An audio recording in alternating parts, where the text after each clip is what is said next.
Class 10th के अंदर 95% plus score करना चाहते हो और ये सोच रहे हो कि वो 10 घंटे पढ़ने से होगा, नहीं, तुम बिल्कुल गलत हो।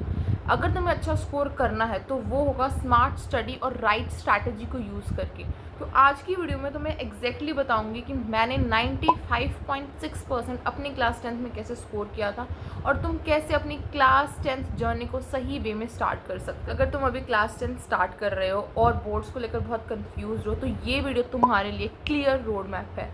इसमें मैं तुम्हें कोई फेक मोटिवेशन नहीं दूंगी, मैं सिर्फ तुम्हें प्रैक्टिकल स्ट्रैटेजी बताऊंगी जो एक्चुअल में काम करती है, मैंने यूज़ की है और मेरे को बहुत अच्छे रिजल्ट्स देखने को मिले। सबसे पहले एक रियलिटी चेक दे दूं कि क्लास 10th टफ नहीं होती है, बच्चे उसे टफ बना देते हैं। अब वो कैसे? प्रोक्रेस्टिनेशन, डिले, बाद में कर लेंगे वाली आदत से। स्टार्टिंग में लगता है कि अभी तो यार पूरा साल पड़ा है, बहुत टाइम है, बाद में सीरियस हो जाएंगे, बट वो बात कभी नहीं आता है। इससे क्या होता है, तुम्हारा सिलेबस पाइल अप होता जाता है, फिर एंड में तुम स्ट्रेस लेते हो, पैनिक करते हो, रात रात भर जाके सिलेबस कंप्लीट करते हो अपना, और ये तुम्हारी हेल्थ के लिए भी अच्छा नहीं है। तो स्टार्ट टुडे, अभी से स्टार्ट करो। अब बात करते हैं स्टार्ट करना कैसे है। स्टेप 1, डे 1 से स्टार्ट करो। एग्जाम्स का वेट मत करो, जितनी जल्दी स्टार्ट करोगे उतना तुम्हारे लिए बेनिफिशियल होगा। स्टेप 2, अपना एक डेली रूटीन बनाओ। सिंपल सा, मैं ये नहीं कह रही तुम डेली 5-5, 6-6 घंटे पढ़ो, नहीं, डेली सिर्फ 2 घंटे, एटलीस्ट 2 घंटे तो दो पढ़ाई को। स्टेप 3, एनसीईआरटी पे फोकस करो। भाई एनसीईआरटी रामबाण है क्लास 10th के लिए, लेजिट रामबाण है। तो एनसीईआरटी को अच्छे से पढ़ो, उसे समझो, उसको लाइन बाय लाइन रीड करो। स्टेप 4, कंसेप्ट क्लियर करो। भाई रट्टा मारने से कुछ नहीं होगा, अंडरस्टैंडिंग बनाओ, क्योंकि जितना तुम अच्छे से उस चीज़ को समझोगे ना, उतने लंबे टाइम के लिए वो तुम्हें याद रहेगी। अब मैं तुम्हें अपनी सब्जेक्ट वाइज स्ट्रैटेजी बताऊंगी कि मैंने किस सब्जेक्ट के लिए कौन सी बुक्स यूज़ करी, कौन से यूट्यूब चैनल्स फॉलो किया, क्या किया। तो सबसे पहले बात करते हैं साइंस की। तो साइंस में मैंने एनसीईआरटी एग्जाम्पलर और अपने नोट्स को यूज़ किया था। एनसीईआरटी को आप लाइन बाय लाइन पढ़ो और अच्छे से समझो और अपने कंसेप्ट क्लियर करो, क्योंकि जितने अच्छे आपके कंसेप्ट क्लियर होंगे ना, उतना अच्छा आप स्कोर कर पाओगे साइंस के अंदर। जैसे केमिस्ट्री में जो एक्टिविटी बॉक्स होते हैं उन्हें भी रीड आउट करो, जो साइड में बॉक्स में इंफॉर्मेशन दी होती है उसे पढ़ो, और ऐसे ही बायो में जो डायग्राम के नीचे लिखा होता है उसको पढ़ो, क्योंकि सीबीएसई कई बार वहाँ से भी क्वेश्चन पूछ लेता है। फिर उसके बाद आप अपने बैक एक्सरसाइज और इन टेक्स्ट क्वेश्चंस को सॉल्व करो और रेगुलर इंटरवल्स में अपने चैप्टर को रिवाइज करो। नाउ टॉकिंग अबाउट मैथ्स एक प्रैक्टिकल सब्जेक्ट है और मैथ्स में मैंने मैथ्स एनसीईआरटी और एनसीईआरटी एग्जाम्पलर यूज़ किया था। आप जो भी टॉपिक पढ़ रहे हो ना डेली, उसके 5 से 10 क्वेश्चंस प्रैक्टिस करो, बिकॉज जितना ज़्यादा आप मैथ्स के अंदर प्रैक्टिस करोगे आपके उतने ही ज़्यादा अच्छे मार्क्स आएंगे मैथ्स में। So do practice as much as you can. और मैथ्स में आप अपनी फार्मूला शीट बना लो ताकि आप अपने फार्मूलाज को अच्छे से रिवाइज कर लो। अब बात करते हैं सोशल साइंस की। तो सोशल साइंस मेरे को बहुत बोरिंग सब्जेक्ट लगता था। इसमें मैंने एनसीईआरटी और all in one by Arihant publications books use की थी, एंड ऑल इन वन मुझे बहुत अच्छी लगी because it really helped me out. And YouTube channels में मैंने दिगराज सर को फॉलो किया था because he is the king of social science and वो बहुत अच्छा पढ़ाते हैं।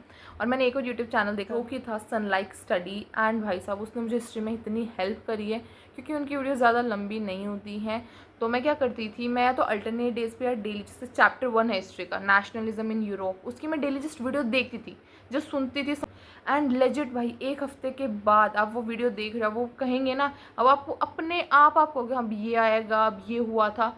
भाई इतना हेल्प किया था ना गाइज, मस्ट ट्राई, आप एक बार ज़रूर ट्राई करके देखो and do let me know in the comment section कि आपको ये वाली ट्रिक हेल्प करी या नहीं करी। तो गाइज अब बात करते हैं इंग्लिश की। तो इंग्लिश में आप अभी अच्छे से चैप्टर पढ़ सकते हो क्योंकि अभी आपके पास पूरा साल है, तो अच्छे से चैप्टर पढ़ो, समझो, और राइटिंग सेक्शन में फॉर्मेट्स को प्रैक्टिस करो, ग्रामर में रूल्स की प्रैक्टिस करो।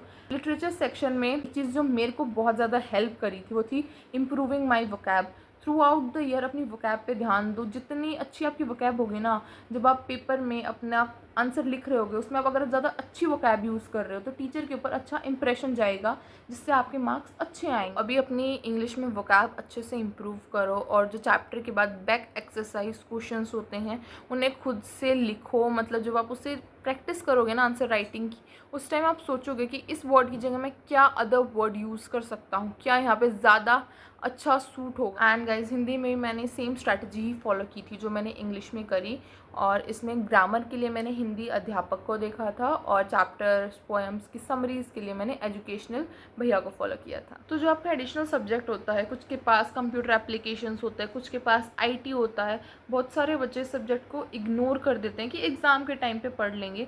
बट गाइस हफ्ते में एटलीस्ट एक दिन इस सब्जेक्ट को ज़रूर दो, क्योंकि इसमें एक तो स्कोर करना ईजी होता है, और अगर आपके इसमें अच्छे मार्क्स आते हैं तो ये आपका गेम चेंजर हो सकता है परसेंटेज का। अब मैं तुम्हें वो सीक्रेट बताती हूँ जो तुम्हारी परसेंटेज को यहाँ से यहाँ लेके जाएगा, एंड वो है रिवीजन। जिस चैप्टर को तुम जितनी ज़्यादा बार रिवाइज करोगे उतने ज़्यादा कॉन्फिडेंट होगे उस चैप्टर में। तो एटलीस्ट हर चैप्टर को तुम्हें 3 से 4 बार रिवाइज करना है, क्योंकि एग्ज़ाम में तुम वो नहीं लिखोगे जो तुमने पढ़ा होगा, तुम वो लिखोगे जो तुमने मल्टीपल टाइम्स रिवाइज करा होगा। क्योंकि जिस चीज़ को हम जितनी ज़्यादा बार पढ़ते हैं, रिवाइज करते हैं, वो हमारी लॉन्ग टर्म मेमोरी में उतने लंबे समय के लिए स्टोर हो जाती है।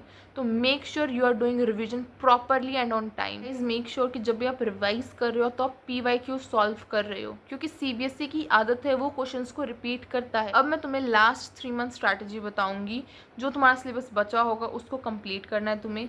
सेकंड, तुम्हें सैम्पल पेपर्स लगाने हैं, क्योंकि सैम्पल पेपर्स तुम्हें तुम्हारी रियलिटी दिखाएगा कि तुम कहाँ स्टैंड करते हो, तुम्हें कितना आता है।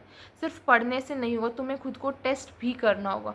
और थर्ड थिंग, तुम्हें वीक एरियाज़ पे फोकस करना होगा। जो भी टॉपिक तुम्हारा वीक है उसको स्ट्रॉन्ग बनाने की कोशिश करो। देखो मैं क्या कर सकता हूँ या कर सकती हूँ जिससे मेरा ये टॉपिक स्ट्रॉन्ग होगा। इन मिस्टेक्स को बिल्कुल अवॉइड करना। सबसे पहले एग्ज़ाम टाइम में पढ़ लेंगे, NCERT को इग्नोर करना, दूसरों के साथ कंपैरिजन करना, या फिर बिना रिवीजन के पढ़ाई करना, as all these mistakes are blunders in your preparation. अगर तुम डेली कंसिस्टेंटली पढ़ाई करोगे तो 95% प्लस स्कोर करना क्लास 10 में बिल्कुल भी मुश्किल नहीं है। It's completely possible, as you don't have to be perfect, you just have to be disciplined.